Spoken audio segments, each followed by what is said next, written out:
my little party animals. hiphiprenee here today with a brand new speed build for you, and I am so excited today. I am combining my two favorite games right now. We are combining Pokemon and Sims. What more could you really want in life? Let's be real. So I started playing Pokemon Shield the day it came out, and since then I have put about 80 hours into this game, which speaks to my sad life. Yes, that is a lot of hours to put in since the game released. I have been lucky enough that I've been able to play it a pretty significant amount of time since the game came out. It is a pretty slow season for me right now. With Christmas coming up and things like that, work is not super crazy busy. So I decided, I wanted to build something. Obviously, I needed a video for today. And, I was kind of looking around. Everybody's doing all these, holiday builds, these Christmas kind of builds. And I was like, meh. I don't personally like decorating for Christmas. So that's not something that I was super excited about doing in my own game. And then I was really thinking about it, and I was like, you know what?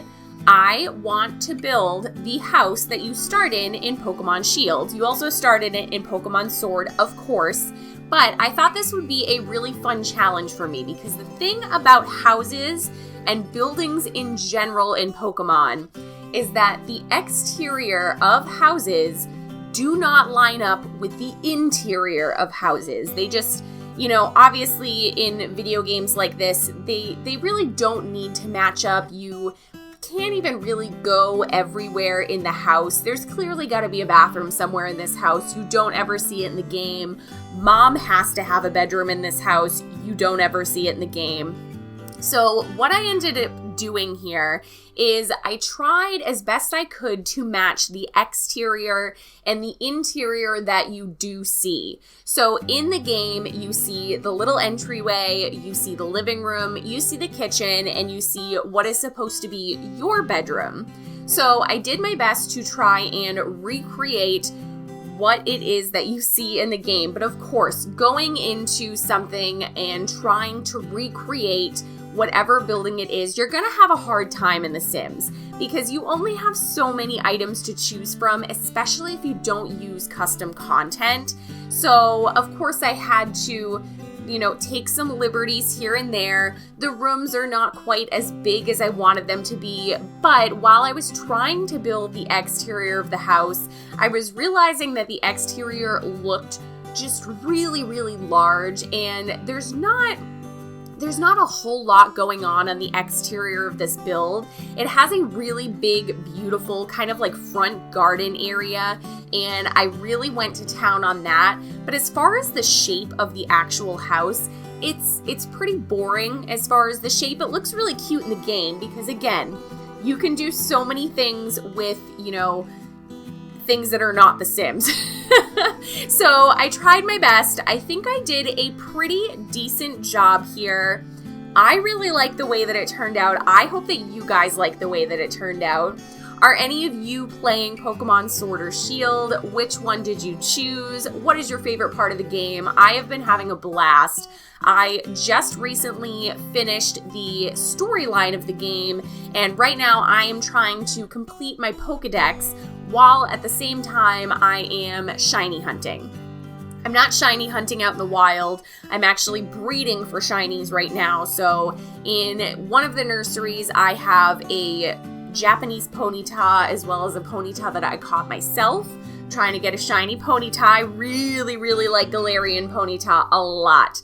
And I think it's just because, as a girl and as someone who chooses their Pokemon entirely based on the way that they look, I think that it's just such a pretty Pokemon. I really, really love it. And I'm also trying to breed for a shiny Dreepy right now, just because I think that the shiny Dreepy, I just like his colors. I don't know.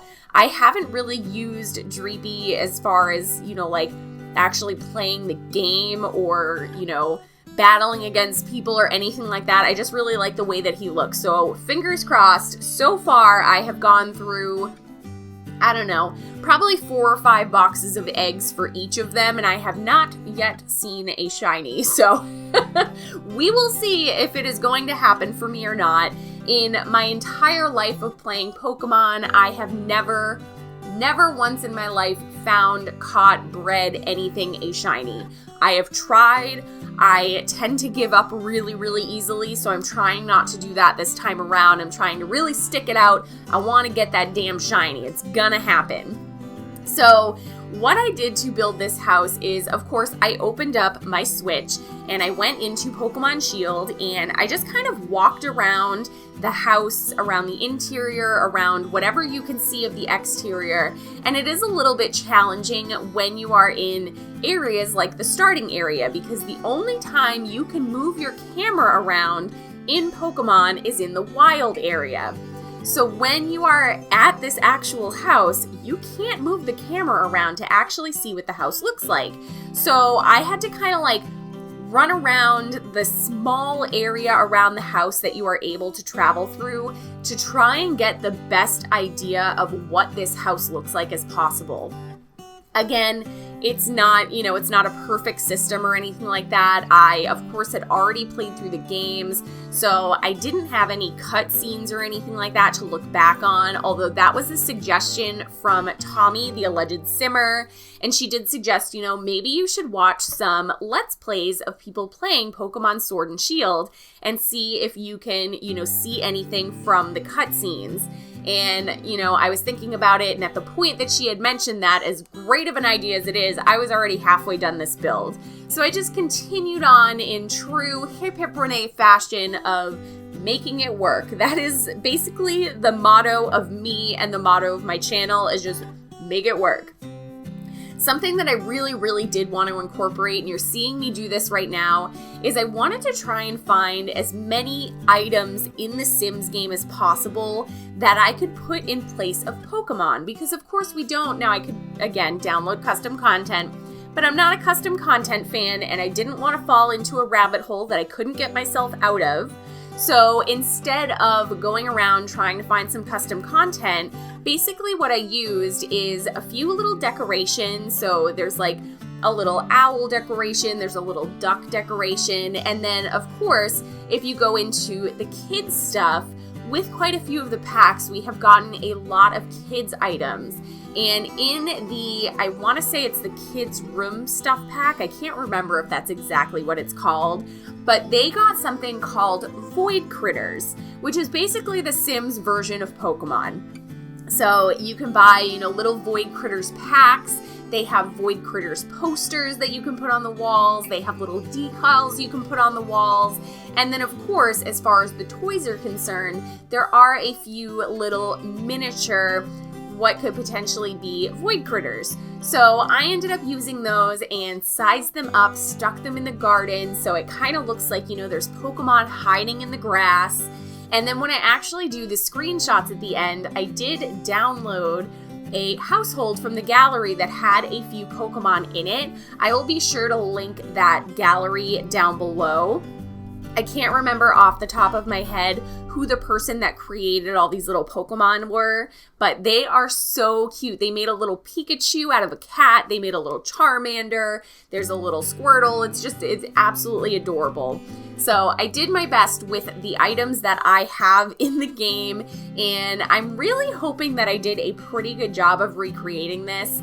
I think personally the best area in the house is literally this entryway right here. This entryway was probably the easiest part of this house to recreate because this little room was just the perfect size. It was absolutely the perfect size.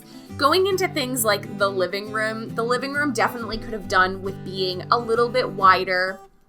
But to keep the exterior of the house looking nice and to keep, it from being too big or not quite matching what it looks like in the actual Pokemon game, I had to do quite a bit of finagling. I also ended up adding a bedroom for the mother in the game, and I did end up adding a bathroom as well. And then when I was doing these, I was realizing, holy crap, I have nowhere to put a door to get into Mom's bedroom.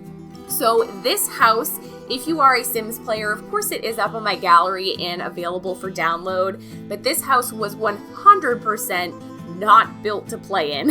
This house was built to look at and to be like, oh, look, it's the Pokemon house. So Mom's bedroom, to get to there, you actually have to walk through the bathroom, which is quite odd. But there was nowhere, I didn't know where Mom's bedroom was. Literally, you go into the game, you walk into the entryway, there's a blue door straight ahead from the entryway. You have no idea where it goes because you can't actually go through it. You walk to the left, there's a living room. You walk to the right, there's the kitchen. You keep walking to the right, and there's your bedroom. So I did end up adding a bathroom and a second bedroom. So, what you could do if you actually want to play in this house, you're more than welcome to download this house from the gallery, and you can, take all of the furnishings out and just furnish it the way that you feel is appropriate. And then you have the cute little exterior that totally looks like the Pokemon house, if you ask me. And then you can kind of do what works best for you and your Sims on the interior. So going into the kitchen over here, the kitchen in the game was very, very nicely decorated, I will say. I really, really liked the way that the kitchen was decorated. But the counters, I ended up having to flip them.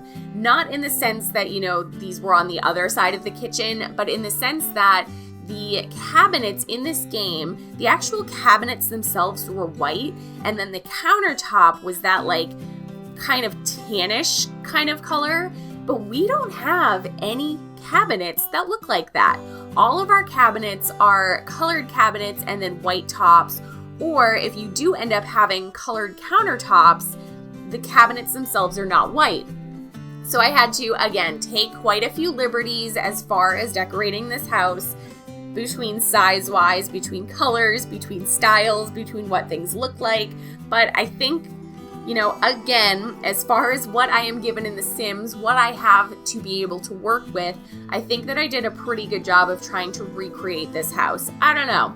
So I am definitely contemplating making this, maybe like a little mini series on my channel where I kind of do different builds from the Galar region. If that's something that you guys would like to see, I would love to hear in the comments what types of builds you want to see, whether it be a Pokemon Center or Hop's house would be a really cool one. The Professor's house would be a really cool one. There's quite a few just really kind of cool buildings. I definitely want to try and do something from, I believe it's called Balania. I could be pronouncing that wrong. I'm not looking at the name right now, but I think it's Balania. And that's kind of the area where you get all of the fairy types. And that's the fairy gym. It has the really old lady Opal that is the gym leader. I think she is absolutely adorable. She is my favorite gym leader. I want to be her best friend. I wish she was my grandmother. She's so fabulous. She's the most fabulous Pokemon gym trainer that I've ever seen in my life, and I live for her. I absolutely live for Opal. I actually might even create her and create a sim because I adore her just so much. But I don't want to give anything away. That's not giving anything away. You know that there's gym leaders if you've played Pokemon. I definitely don't want to give out any spoilers. I still feel like it is relatively early for this game. It's only been out for, not even a month yet. So I don't want to be giving away any sort of, secrets or anything that you find out during the game. But if you are a fan of Pokemon and you have not tried Sword and Shield yet, I highly recommend it. I actually really enjoyed this game. I've heard a lot of different complaints about it, but I feel like you're going to get that with any new game that comes out from any sort of franchise. People are definitely used to specific things being in their games, and for certain features to be taken out, it can be a little bit frustrating, but I think they did a really good job. The story itself is not my favorite story throughout Pokemon, but I really, really enjoyed Pokemon Sun and Moon. So I think because that was the previous game, maybe I was a little jaded and I kind of expected a storyline to be, as good as that one was. But, it is what it is, and I have had, obviously, a really fun time playing it. I had a lot of fun building this. Thank you guys so much for joining me today. If you enjoyed this build, definitely give it a thumbs up down below. If you're new here or you're not new here and you're not subscribed yet, make sure you hit that subscribe button and hit that little bell so you get notifications every single time I post a new video. I will be back with you guys on Thursday with yet another build. Thanks again for joining me, and I'll see you next time. Bye!